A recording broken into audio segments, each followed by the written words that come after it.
this video, I'm going to tell you why you should quit your job and how to go about doing it. The reason you should quit your job is simple. Life is short. There's a video I saw by YouTuber Rob Dahl where he talks about how most people hate their jobs and that you shouldn't spend your formative years slaving away doing something you hate. While I agree with the statement as a whole, or jumping off point, I wanted to dive a bit deeper. Research shows that most Americans actually like their jobs and current workplace environments. According to a 2016 Pew survey poll, American workers are generally satisfied with their jobs. That in itself is the problem. Many employers do just enough to satisfy the status quo. They offer benefits and stability, all great things on the surface, but in the grand scheme of your life's timeline, you're settling at best. Settling is the risk. You limit yourself to a life of lesser experience. This was a masterful plan to train us from a young age to be molded into ideal citizens, serving their role, which made sense when most jobs were farming and agriculture. The formula is simple. You're born, you go to school, you study, you specialize in a field that may interest you, you graduate, get an entry-level job, try to work up the corporate ladder, and retire with benefits if you're smart enough to have savings and a 401k. Although disruptors are lauded with praise in Silicon Valley, most people actually face harsh criticism and get scoffed at when they share their dream they want to go after. As we progress into the future, technology will rapidly replace many current jobs occupied by humans. There'll be fewer types of jobs that cannot be overtaken. Don't believe me? Check out ChatGPT and Google's Bard. They're AI platforms that are already helping people create intricate essays and scripts with a few formatted search queries. The ramifications of this are massive. According to a study by the McKinsey Global Institute, up to 800 million jobs could be automated by 2030. This is all to say that the job you feel okay with is putting you more at risk than ever before.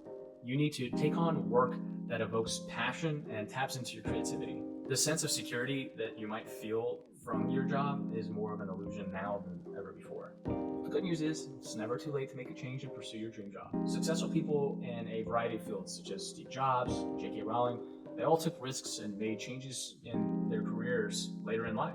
So if you're unhappy with your current job and always dreamed of doing something else, now may be the perfect time to make that change and pursue your passion. The way to quit, though, isn't simple. Though I'm a fan of the book, The 4-Hour Workweek by Timothy Ferriss, he's a serial entrepreneur, and this book was a catalyst in my life. It taught me how to delegate and automate certain aspects of my work life and while pursuing a career in acting. This was a very powerful approach to life. The thing is, though, in order to break free from your current job, situation, career, you're going to be putting in more hours. You're not going to be shortcutting them. So that title, The 4-Hour Workweek, it can be a little deceiving to some people. Now, the payoff of this will be worth it. To plan this out, you first have to ask yourself, what do you want to do? Want to be a gamer? Guess what? You have to put in the hours. Get good. In many aspects, good isn't enough. You have to be so good they can't ignore you. A quote once said by comedian Steve Martin after he reached a certain level of fame and success we can all admire. It's also the title of a book by Cal Newport, and I'm a big fan of this book, and it talks about deliberate practice. This will, in essence, help you quit your current job or help you level up. I've studied the habits of YouTubers, content creators, and entrepreneurs. While some get lucky and leap into success at a pretty quick rate, the average seems to do it after 2 years of hard work, and the majority take even longer. The best step to figuring out all of this is how much money you need to live comfortably. Belinda Lipscomb wrote an article for Time magazine discussing the elements behind happiness and how there's no discernible difference in happiness, there's no increase after your income exceeds $75,000 a year. The caveat is you're not in debt or you don't spend more than you make. So that number helps. When you know that number, then you can start to reverse engineer that dream job. Find someone doing what you want to be doing and see the steps they took to get there. If you could get in touch with them, even better.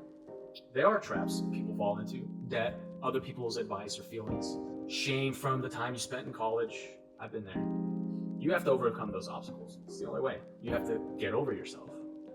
Now, you can't outright quit your job unless you have savings, lots of savings, and you can live on them for at least a number of months it takes you to cover all your bills, including rent, food, utilities, other recurring expenses. That way, you don't have to feel rushed or desperate to take a job, or you can take risks by doing something entry level in hopes that you can move up a lot faster. Gary Vaynerchuk is known at VaynerMedia to hire fast, fire faster, and promote fastest. So if you had an opportunity to work there, you could be promoted and make 3-4 times what you're making now. That's just an example. You have to do market research on the types of jobs that you are interested in and willing to do, especially if you want to be self-employed. There's a shift in the habits and routines that your day-to-day will have to see if you're going to actually succeed at this change. You have to ask yourself if you are indeed self-motivated. Can you wake up without a boss holding you accountable? Some people can succeed in playing the long game at their company and move up the ranks to become top executives. Look at Steve Ballmer from Microsoft. He was employee number 30 and eventually became CEO and is now worth 20 plus billions of dollars.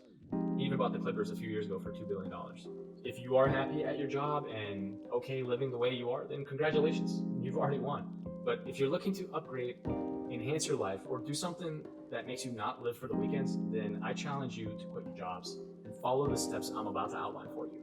Don't be naive, don't abandon a good situation. Plan carefully, make the right moves, and 2 years from now, you'll wake up wondering why you didn't quit your job sooner. The 4 action steps you could take to move towards your goal and land that dream job or create that dream job are simple yet powerful.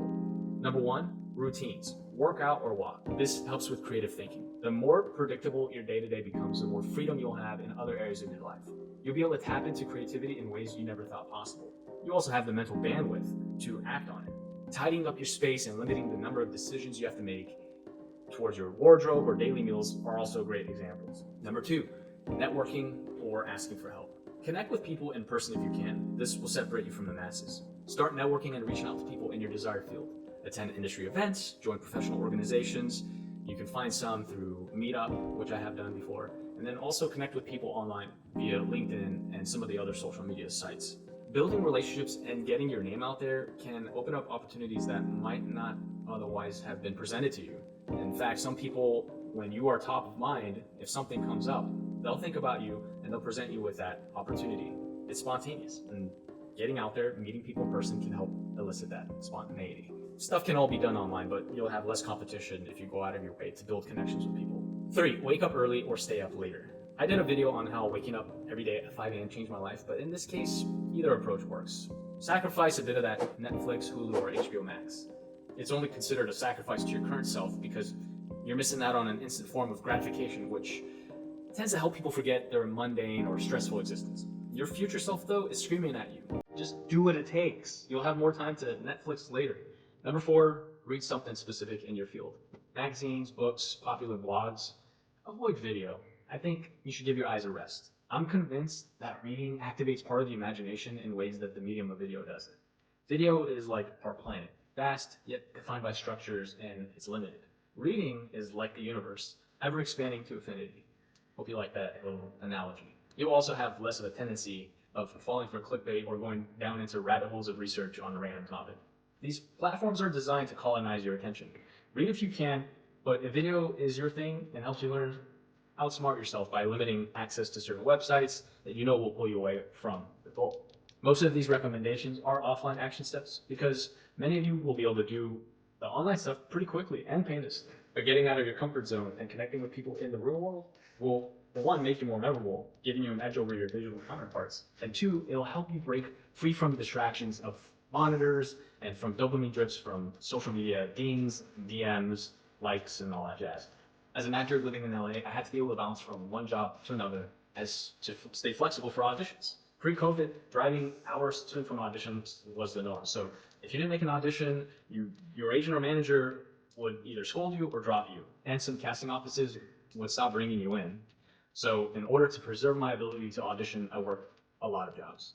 This bouncing around led me to meet many people from many different backgrounds, and I started to study and get better at the dynamics of people at work. The formula for succeeding at this pursuit of a dream job, a dream career, it boils down to what you do when you're not at work, which can lead you to a better life doing what you truly love. Jim Carrey once said in a commencement speech that the lesson he learned from his play it safe father is that you can fail at what you don't want in life, so you might as well fail at work. With that said, if you want to watch my video on waking up at 5 a.m. and how it changed my life, click the video right there, and I'll see you in the next one.